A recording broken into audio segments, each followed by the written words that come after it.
दिल्ली के उपराज्यपाल वीके सक्सेना और मुख्यमंत्री अरविंद केजरीवाल के बीच विवादों की वजह लगातार बढ़ती जा रही है। उपराज्यपाल और मुख्यमंत्री के बीच तनातनी की वजह इस बार दिल्ली बिजली बोर्ड है, जिसमें उपराज्यपाल वीके सक्सेना ने आम आदमी पार्टी की तरफ से नॉमिनेट किए गए निजी डिस्कॉम के 2 सदस्यों को हटा दिया है और अब उनकी जगह उपराज्यपाल ने ब्यूरोक्रेट्स को बोर्ड में नामित किया है। दरअसल उपराज्यपाल वीके सक्सेना ने संवैधानिक प्रावधानों के उल्लंघन का आरोप लगाते हुए आम आदमी पार्टी के नेता और प्रवक्ता जैस्मिन शाह और राज्यसभा सांसद एनडी गुप्ता के बेटे नवीन गुप्ता को बोर्ड से बाहर कर दिया है, जो आम आदमी पार्टी और उपराज्यपाल के बीच विवाद की नई वजह बन गई है।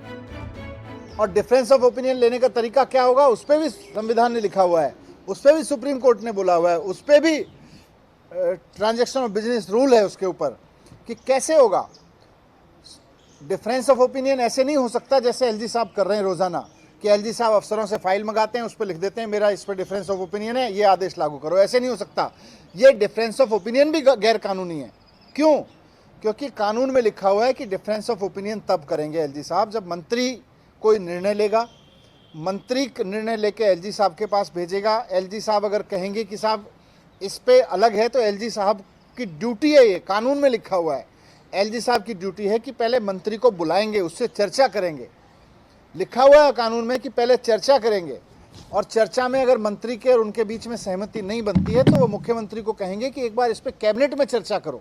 मंत्री नहीं मान रहे, कैबिनेट मान जाए, और कैबिनेट भी नहीं मानेगी तब एलजी साहब के पास ये पावर है कि वो कोई निर्णय लेंगे और सेंट्रल गवर्नमेंट को कहेंगे भाई इस पर डिफरेंस ऑफ ओपिनियन है।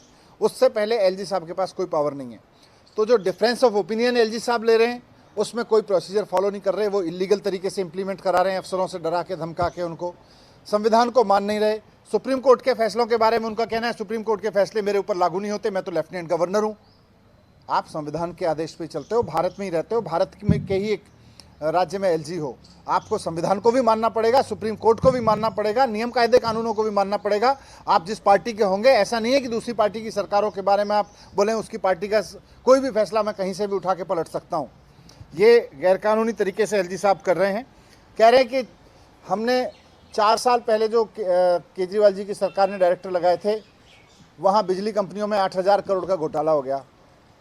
दिल्ली में केवल और केवल एक ही काम हो रहा है बिजली के सेक्टर में कि बिजली लोगों को फ्री मिल रही है। कोई घपला, कोई घोटाला नहीं। कहाँ घोटाला हो गया, कौन सा घोटाला हो गया, सब हवा में है। रोज़ कोई नया आरोप लगाते हैं, कभी मेरे ऊपर आरोप लगाते हैं, कभी किसी और के ऊपर आरोप लगा देते हैं, सीबीआई भेज देते हैं, ईडी भेज देते हैं। करा लो इसकी जांच, इस 8,000 करोड़ की भी करा लो। आपको ये पावर कहाँ से आ गई? आपके पास ये पावर है कि आपको लग रहा है घोटाला हुआ, जांच कराओ। आपके पास ये पावर कहाँ से आ गई कि आप केजरीवाल जी की सरकार के फैसले को 4 साल बाद पलट देंगे?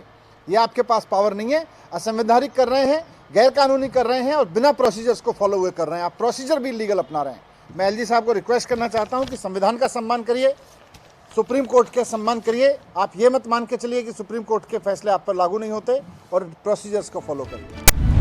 दिल्ली सरकार को फायदा पहुंचाने का आरोप। दिल्ली के उपराज्यपाल वीके सक्सेना ने बिजली बोर्ड से दोनों आप नेताओं को हटाकर सरकारी अफसरों को उनकी जगह पर नियुक्त किया है।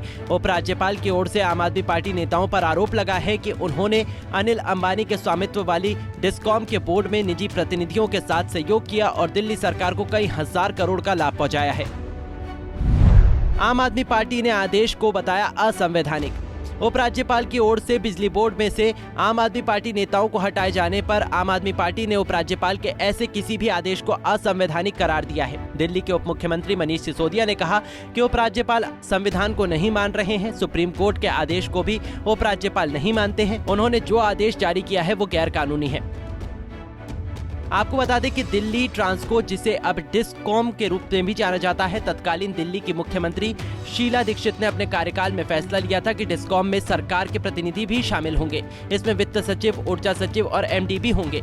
उपराज्यपाल वीके सक्सेना ने मुख्य सचिव की एक रिपोर्ट के आधार पर बोर्ड से आम आदमी पार्टी नेताओं को हटाने का आदेश दिया, जिसमें आम आदमी पार्टी के नेताओं पर आरोप है कि उन्होंने सरकारी खजाने की कीमत पर डिस्कॉम को वित्तीय लाभ पहुँचाया है। Bureau report, Punjab Kesari TV. हमसे जुड़े रहने के लिए हमारे YouTube चैनल को सब्सक्राइब करें और नई वीडियो की नोटिफिकेशन के लिए बेल आइकॉन को दबाएं।